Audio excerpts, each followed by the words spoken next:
영적 성장은 언제나 정직한 질문에서 시작됩니다. 제자들이 질문했습니다. 예수님, 천국에서는 누가 큰 사람입니까?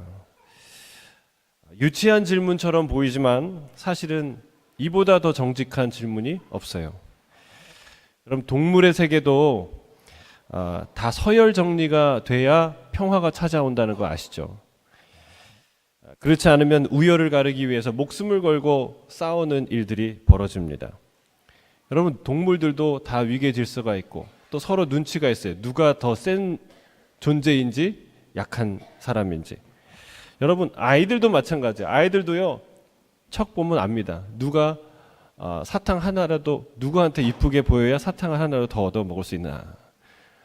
여러분, 강아지를 길러보니까요, 강아지가 진짜 다 아는 것 같아요. 집에 실세가 누군지.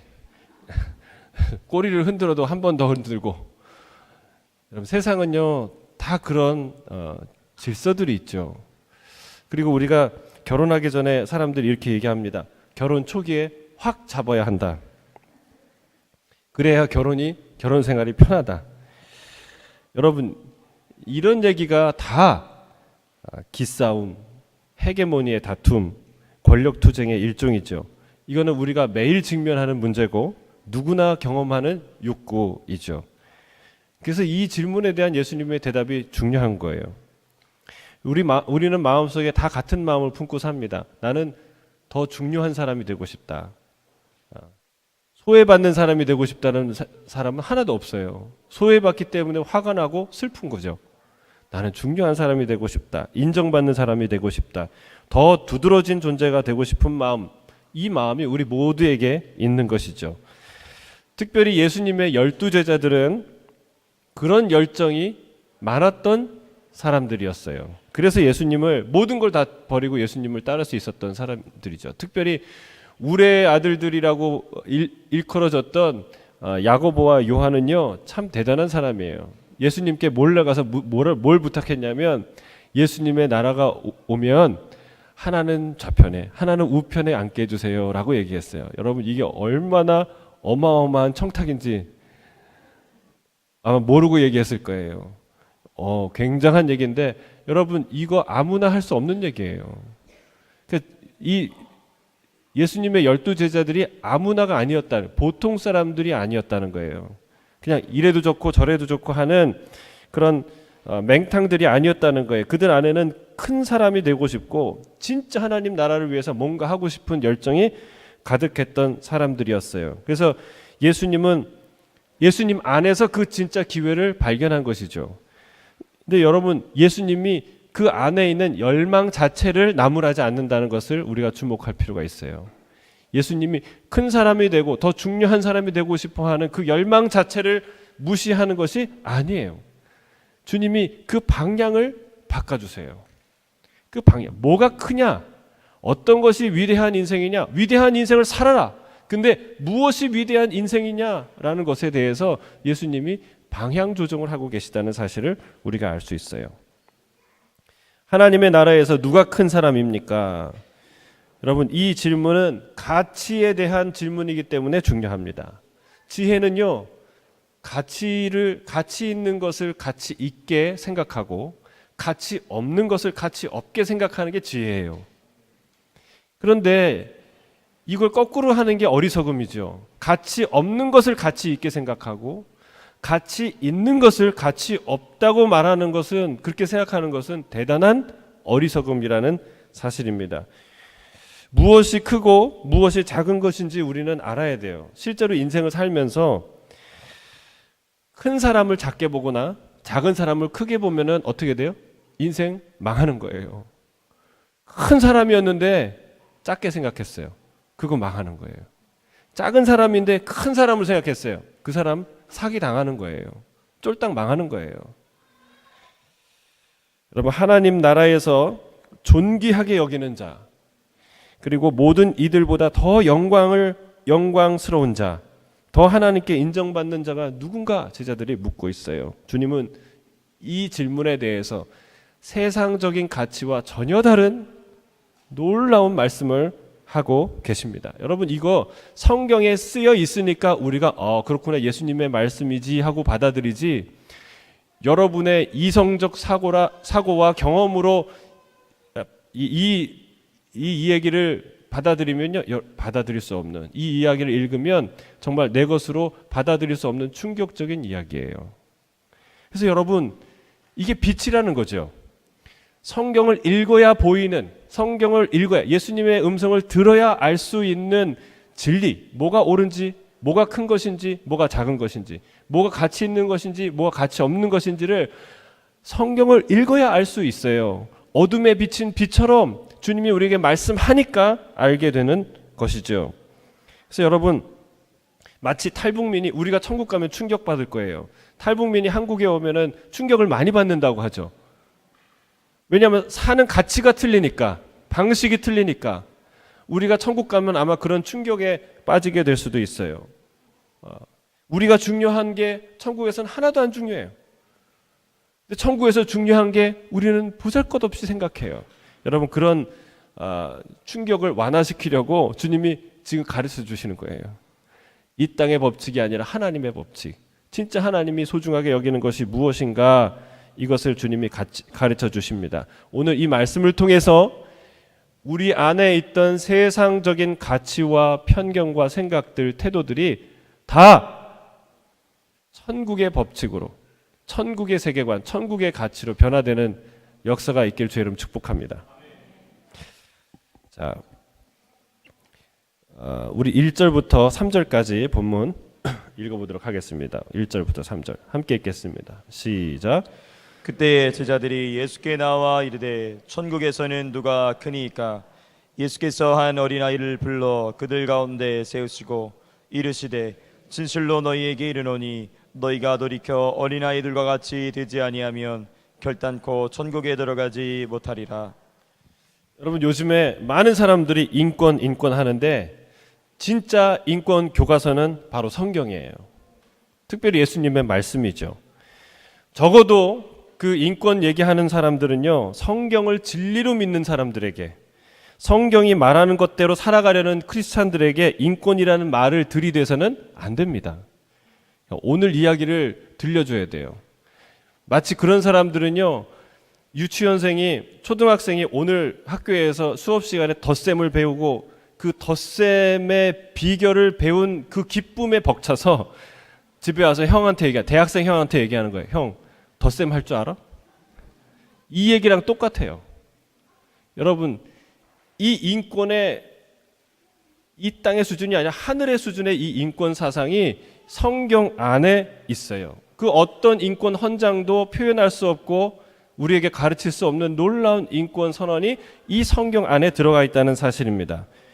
오늘 예수님의 참된 인권의 진수를 맛보시길 주의 이름 축복합니다. 예수님이 제자들의 질문에 대답 대신 먼저 행동을 하셨어요. 한 사람을 불렀습니다. 누굴 불렀습니까? 어린 아이를 불러서 세웁니다.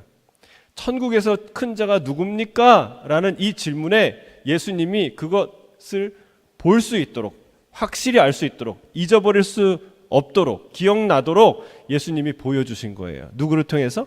어린 한 아이를 통해서 예수님이 보여주십니다. 당시의 어린 아이는요, 인권의 사각지대에 있던 존재였습니다. 고대 시대에는요, 태어나면서부터 건강하지 않는 남자 아이는 그냥 들판에 버려지기도 했답니다. 상상할 수 없는 일이죠. 지금 요즘에 있었으면 큰일 난 일이에요. 뭐 요즘도 자식 자랑은 팔불출이라고 말하지만 고대 로마 시대에도, 문명국이라고 말하던 로마 시대에도요, 아이들과 애정을 표현하는 것을 굉장히 창피하게 여겼던 그런 문화가 있었고, 뿐만 아니라 장애가 있는 아동이나 사생아의 자녀를 계획적으로 죽이는 영아 사례가 엄연히 존재했던 시대가 로마 시대였어요. 여러분, 이 충격적인 얘기예요. 아동인권, 이 아동인권이 언제 생겼을까요? 그 개념이. 물론 2000년 전 예수님이 얘기하셨어요. 그러니까 혼자만 얘기하셨어요. 이 인권이 보편적으로 받아들여지기 시작한 거는 불과 1세기가 지나지 않습니다. 20세기 들어와서야 겨우 아동 인권이라는 개념이 받아들여지기 시작했다는 사실이에요. 그러니까 이 예수님 시대에 어린아이가 천국에서 가장 큰 자다라고 얘기하는 것은 얼마나 파격적이고 얼마나 급진적인 이야기인지 우리가 알 수 있다는 사실입니다. 주님은 말씀하십니다. 너희가 어린아이와 같지 않으면 결단코 천국에 들어갈 수 없다. 여러분, 이 첫 문장부터 충격적이지 않습니까? 어린아이 같이 되지 않으면 천국에 못 간다는 거예요. 여러분, 이게 쉬운 말씀입니까? 놀라운 말씀이에요. 그럼 어린아이처럼 유치하게 말도 그랬죠요 이렇게 얘기하고 어린아이처럼 그렇게 유치한 수준으로 있으라는 얘기인가? 하나님이 그렇게 유치한 사람들을 사랑한다는 얘기인가? 그 얘기는 아니에요. 사도 바울이 분명히 얘기합니다. 우리가 성장하면 어린아이의 일을 버리듯이 우리는 그렇게 성숙한다, 성장한다. 우리는 예수님에게 자라기까지 날마다 성장할 것이다 라고 얘기해요. 여러분, 어린아이와 같아야 한다는 말은 그럼 무엇이냐? 예수님이 4절에 분명하게 헷갈리지 않게 부연하고 있습니다. 4절 함께 읽겠습니다. 시작. 그러므로 누구든지 이 어린아이와 같이 자기를 낮추는 사람이 천국에서 큰 자니라. 천국에서 큰 자는 누구라고요? 어린아이와 같이 자기를 낮추는 자. 어린아이와 같이 자기를 낮추는 자가 천국에서 큰 사람이다. 여러분, 확 들어오십니까?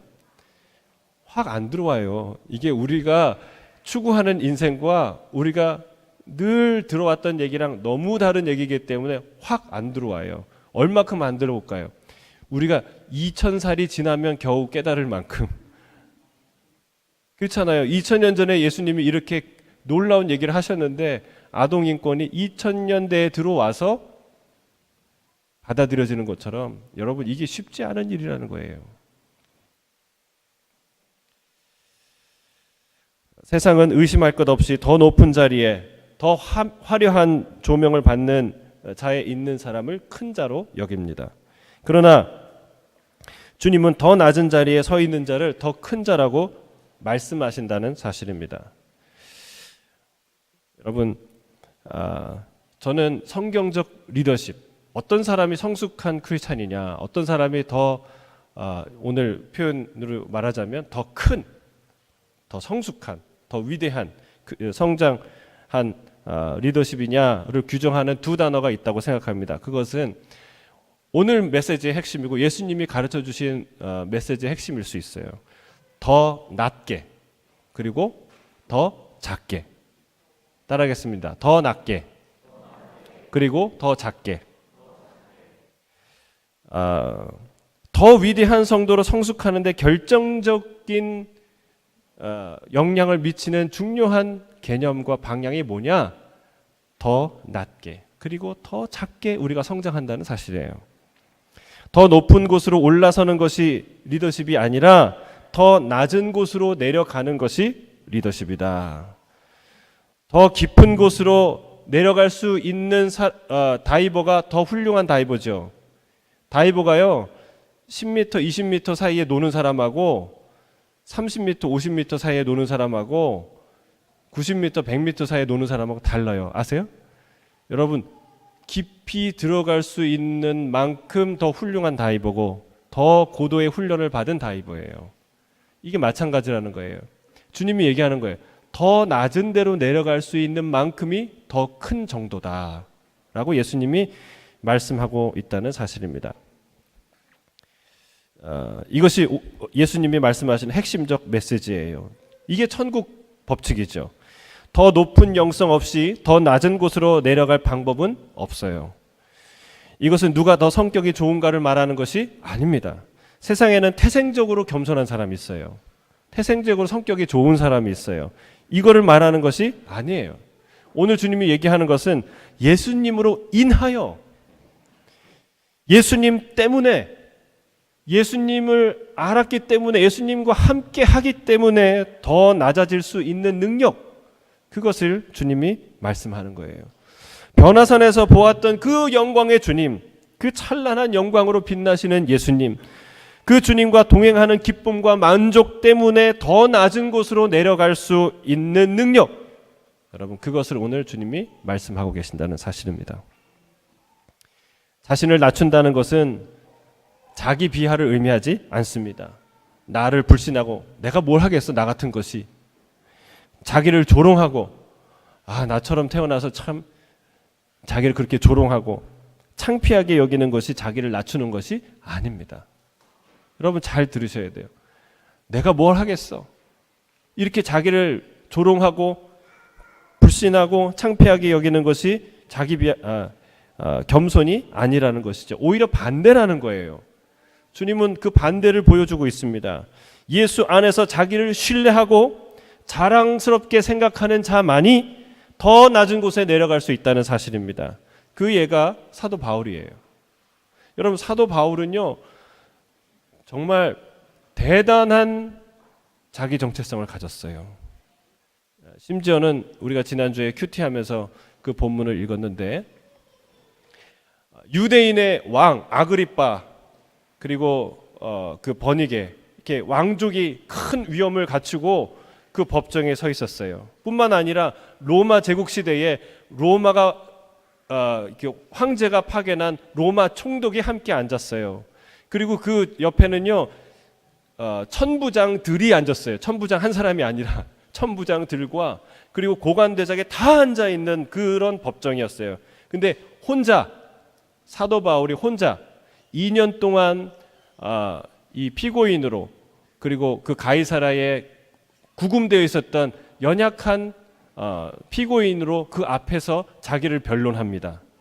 여러분 얼마나 위축되겠습니까? 그 당시 예루살렘에서, 그 당시 유대 땅에서 갖출 수 있는 최고의 법정이에요. 최고의 배심원들이에요. 권력과 부와 명예를 다 가진 사람들이 앉아 있어요. 근데 그 앞에서 사도 바울이 당당히 자기의 얘기를 변론합니다. 근데 거기서 뭐라고 얘기하는 줄 아세요? 마지막에 아그리빠 왕을 향해서 이렇게 얘기합니다. 왕이시여, 나는 당신과 그리고 또 당신과 함께한 모든 사람들이 제가 이렇게 묶인 것 외에는, 결박된 것 외에는 다 저같이 되길 원합니다. 여러분 이 말은요 상상을 초월하는 강력한 메시지예요. 죄수가, 그리고 한 피고인이 정말 초라한, 자기의 백도 없고 힘도 없고 나의 판결권이 저 사람들에게 다 있는데, 보통 그런 경우는 어떻게 합니까? 좀 잘 봐주세요, 난 억울합니다, 이런 걸 호소할 텐데, 여러분 저 낮은 곳에 결박되어 있는 사람이 뭐라고 얘기합니까? 왕이시여, 나는 당신이 이 결박된 것 외에는 나와 같이 되기를 원합니다. 여러분 이 담대함이 어디서 나올까요?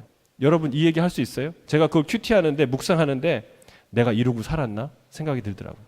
내가 자녀들에게 너 나같이 되길 바래, 내 친구들에게, 나를 아는 사람들에게 나같이 되길 바래, 이런 마음은 내가 살았나? 늘 그랬죠. 저 사람처럼 돼, 저 그 사람처럼 돼야 돼, 나는 왜 저 사람처럼 안 되지? 이런 마음이 가득하지 않습니까? 여러분 이 담대함이 어디서 오는 거예요? 사도 바울이 뭐라고 얘기합니까?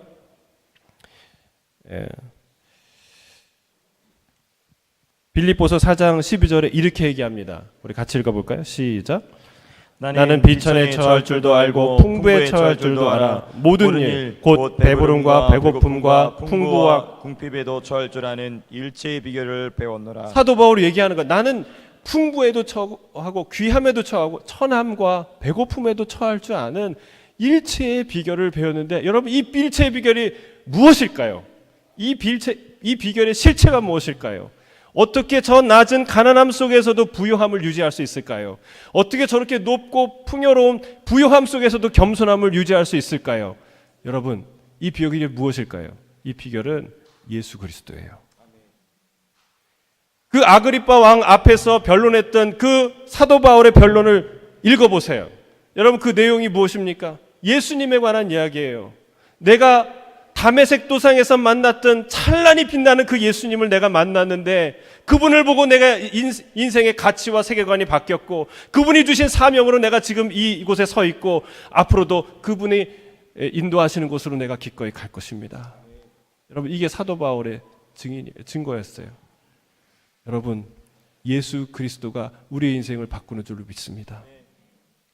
높음에 처해도 교만하지 아니하며 낮음에 처해도 여러분 비천하지 않는 그런 놀라운 이 영성이 예수 그리스도 그 놀라우신 참된 영광의 빛에서 나온다는 사실입니다.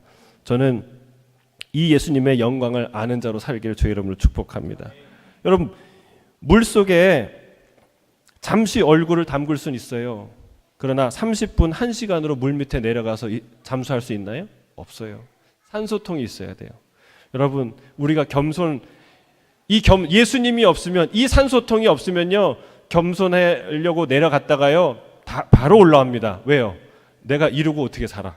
내가 억울해서 못 살아. 화가 나서 못 살아. 아니 자기는 뭐 잘났다고 이런 마음이 불쑥불쑥 화딱지가 나가지고 나기 때문에 내려갔다고 다시 올라와요.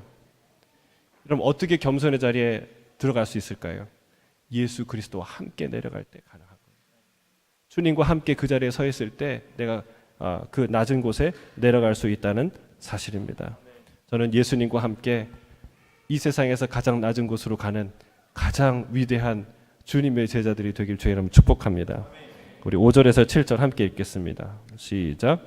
또 누구든지 내 이름으로 이런 어린아이 하나를 영접하면 곧 나를 영접함이니 누구든지 나를 믿는 이 작은 자 중 하나를 실족하게 하면 차라리 연자맷돌이 그 목에 달려서 깊은 바다에 빠뜨려지는 것이 나으니라. 실족하게 하는 일들이 있음으로 말미암아 세상에 화가 있도다. 실족하게 하는 일이 없을 수는 없으나 실족하게 하는 그 사람에게는 화가 있도다. 예수님은 어린아이와 같이 자기를 낮추는 자가 큰 사람이다 얘기하시고 나서는 또 많은 부분 무슨 얘기를 하냐면 이 작은 자들을 함부로 대하지 마라. 귀하게 생각하라라는 말씀을 하고 계십니다. 여러분 진짜 성장과 성숙과 진짜 이 교회의 부흥은 언제 일어날까요? 여러분 그것은요 작은 것에 작은 존재 작은 것의 가치에 눈뜰 때 일어난다고 믿습니다. 저는 교회의 신앙의 성장은 더 낮은 곳으로 갈 때 그리고 더 작은 것의 가치에 눈뜰 때 일어난다고 믿습니다. 이 말은 작은 것이 무조건 좋고 큰 것은 무조건 나쁘다는 말이 아니에요. 작아도 나쁜 것이 있고 커도 선한 것이 있습니다. 여러분 요즘에 어떤 사람들은 대형 교회는 무조건 비판하는 사람이 있어요. 여러분 그건 어리석은 거예요. 여러분 크고 작은 나쁜 교회나 나쁜 사람과 나쁜 일이 있는 것이지 큰 것은 나쁘고 작은 것은 좋다? 이거 예수님이 오늘 가르치는 거예요? 아닙니다. 어린아이들은 다 선하고 성인들은 다 악하다 이 얘기 가르치는 건가요? 그게 아니라는 거예요. 예수님이 말씀은 그게 아니에요. 크기 자체가 문제가 아니라 가치와 방향성에 관한 문제를 말하고 있어요. 어디를 지향할 것이냐, 어떤 가치를 추구할 것이냐의 문제라는 사실입니다. 주님은 작은 것의 가치를 깨닫고 그것들을 소중히 여기는 자가 큰 자다라고 말씀하신다는 사실입니다. 주님은 작은 일에 충성된 자에게 큰 일을 맡기시는 분이라는 거예요. 진짜 부흥은 작은 것 하나의 충만한 가치에 눈뜰 때 일어난다는 사실입니다. 여러분 어떻게 알 수 있을까요? 과학 문명이 언제 급격하게 발전된 줄 아세요? 우리가 놀라운 정말 2000년의 역사 가운데 상상할 수 없는 과학의 시대를 살아가고 있어요. 풍요의 시대를 살아가고 있어요. 지금처럼 원자력을 쓰고 우주에 위성과 우주선을 보내고 첨단 과학이 발달되는 이 시대는 바로 작은 것을 발견했기 때문에 가능한 거예요. 현미경이 발전되면서 의학이 발달됩니다. 의학이 눈부시게 발달됩니다. 비로소 세균과 병균의 개념을 알았기 때문에 그렇죠. 그걸 관찰할 수 있죠. 눈에 보이지 않는 미세한 세계를 발견한 것이죠. 세포, 분자, 전자, 원자 이런 작은 세계를 발견하면서 과학의 혁명적인 발전들이 일어나기 시작했어요. 그 인터넷으로 초미세 현미경 사진을 찍어 보세요. 한번 검색해 보세요. 초미세 현미경 사진 해갖고 보시면요, 정말 이 작은 세계가 이토록 치밀하고 정밀하고 아름답다는 것을 알게 되실 거예요. 그 사물을 확대해 보면요, 인간이 만든 것은 확대하면 확대할수록 조악한 것이 드러나요. 그런데 하나님이 만드신 창조의 세계는, 하나님 만드신 것들은 확대하면 확대할수록 그 아름다움이 드러나요. 그 정밀하고 그 상상할 수 없는 것, 이 치밀함들이 드러나요. 여러분, 제가 언젠가 설교 최근에 얘기했던 앤토니 플루라는 이 유명한 무신론의 아버지격이 되었던 앤토니 플루라는 사람이 왜 자기의 무신론을 버렸는지 아세요? 이 DNA 안에서 복제되는 이 시스템과 복잡성과 정밀함이 상상을 초월한다는 거예요. 이게 우연히 만들어졌다고? 이건 자다가 잠꼬대 하는 얘기야 하면서 과학자와 철학자의 양심을 가지고 그가 무신론을 버립니다. 정말 용기 있는 사람이죠. 정직한 학자적 양심을 갖고 있는 사람이죠. 얼마나 이 시대에 많은 학자들이 자기의 이익을 위해서 그런 학자적 양심을 버렸는지 몰라요. 양심을 가지고 정직하게 세상을 들여다보면 여러분, 하나님의 경이로운 세계가 나타나게 되어 있어요. 특별히 이 작은 것을 무한히 확대해서 보면 그 안에 담겨 있는 하나님의 놀라운 신비와 능력이 그 안에 드러나 있다는 사실이에요.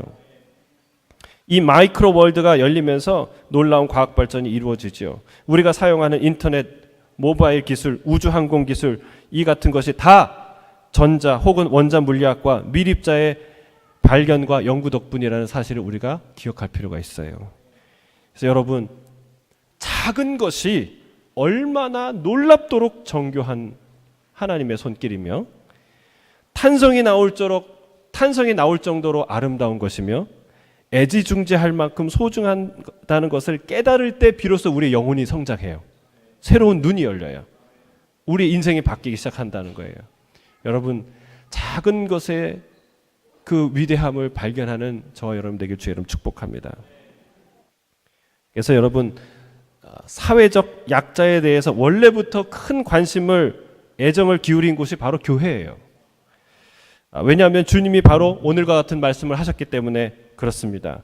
이 작은 자 하나를 영접하는 것이 곧 나를 영접하는 것이다, 주님이 말씀하셨어요. 그래서 우리 한국의, 대한민국의 예를 들어보면 국가의 복지 개념이 들어오기도 전에 수많은 교회가 이미 6.25 전쟁부터 수많은 고아들을 돌보고 장애인들을 돌보고 가난한 사람들을 돌보는 일을 지금까지 해왔고 지금도 하고 있다는 사실이에요. 그래서 언론에 드러나지 않고 이렇게 우리가 뭐 한다 자랑하지 않지만 지금도 어마어마한 일을 교회들이 하고 있어요. 저는 우리 교회도 그런 일에 힘쓰는 교회가 되었으면 좋겠습니다. 그런 일에 관심과 비전을 자꾸 하나님이 그런 생각을 부어주신다, 그런 분들은 얘기하세요. 우리가 그런 사역을 하면 좋겠어요.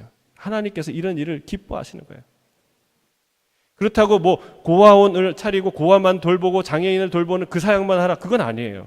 여러분, 다 그건 할 수는 없어요. 그러나 이 주님이 오늘 말씀하시는 이 메시지 속에서 주님이 하고 싶은 얘기는 네가 크다고 생각하는 생각, 그 세계관, 그 가치에 대한 생각을 바꾸라는 거예요. 뭐가 진짜 큰 것인지, 뭐가 소중한 것인지 생각해 보라고 주님이 말씀하신다는 사실입니다.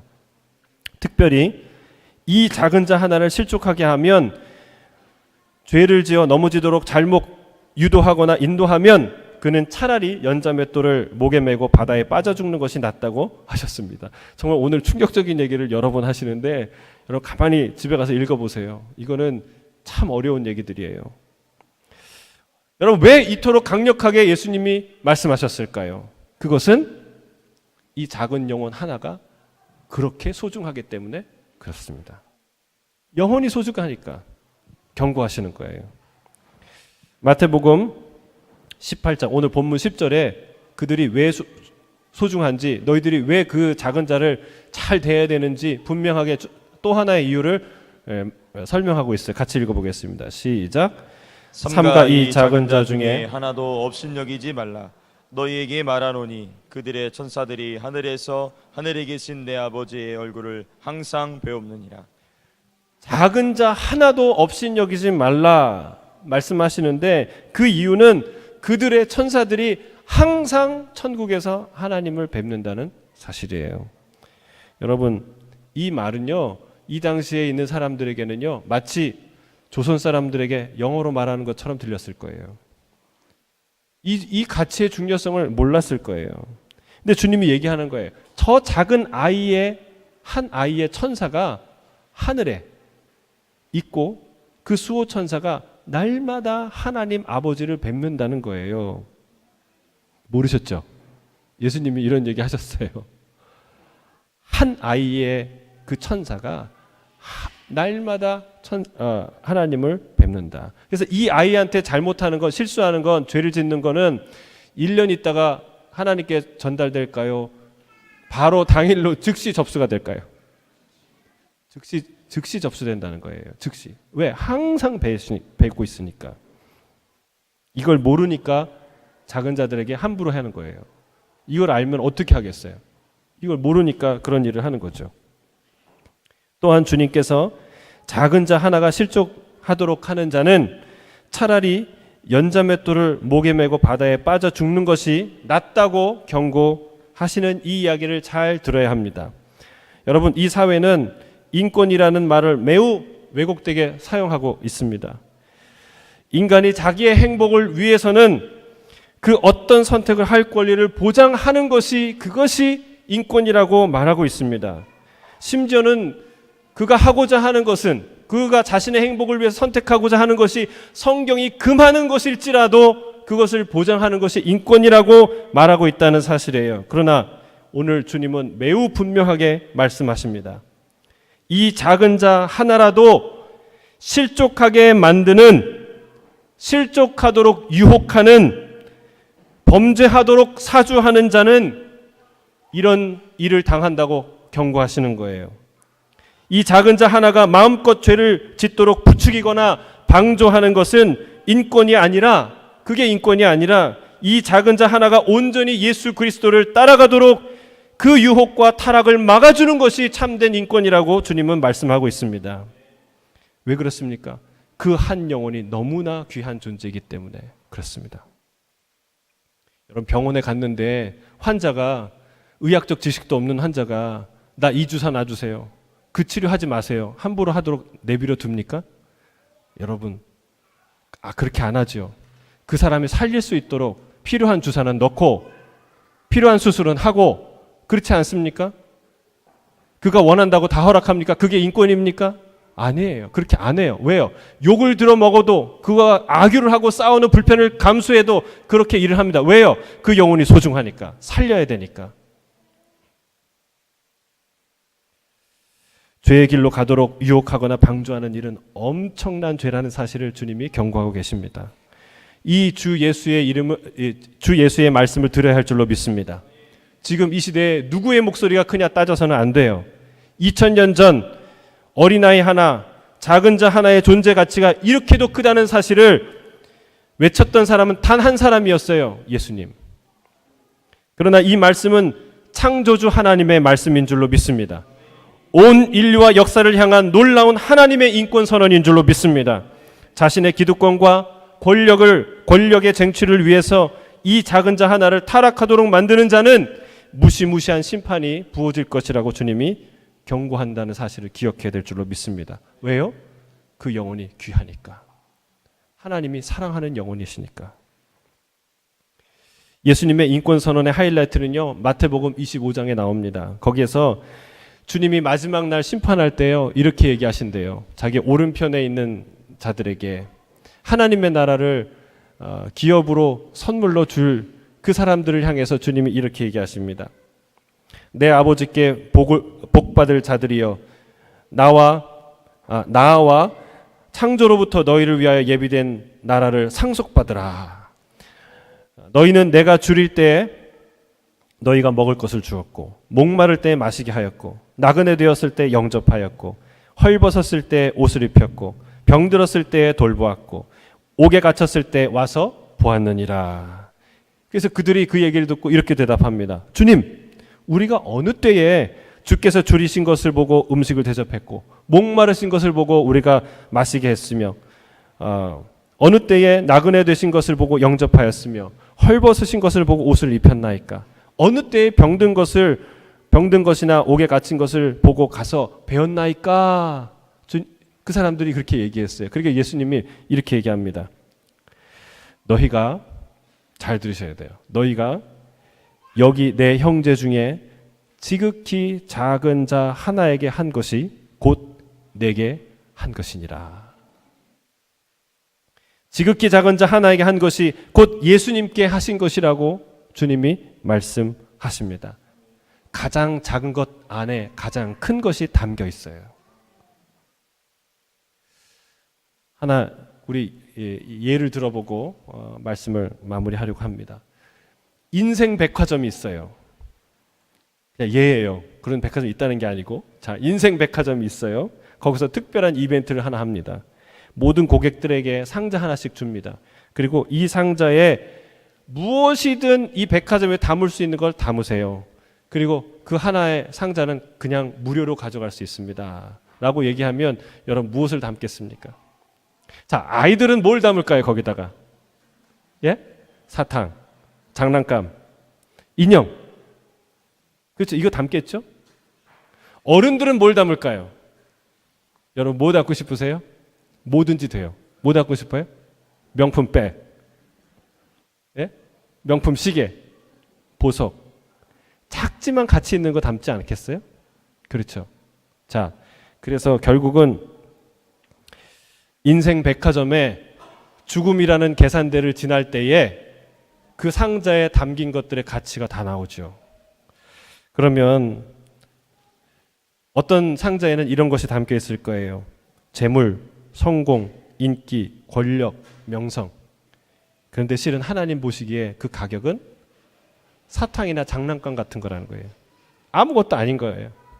그런데 어떤 사람의 상자에는요, 이런 게 담겨 있어요. 누구 하나 알아주지 않는 작은 이들을 섬긴 그런 작은 볼품없는 섬김이 담겨 있어요. 그런데 하나님 보시기에는 그게 바로 다이아몬드보다 더 소중한 물건이라는, 값이라는 거예요. 이 작은 자 중에 하나도 없인 여기지 말라. 지극히 작은 자 하나에게 한 것이 곧 내게 한 것이라. 여러분 이 사실을 기억하고 정말 작은 것의 가치에 눈뜨고 더 낮은, 예수님과 함께 더 낮은 자리에 내려갈 수 있는 정말 위대한 하나님의 제자가 되길 주님 축복합니다. 우리 마지막으로 이 찬양을 하나 부르고 싶은데요. 찬송가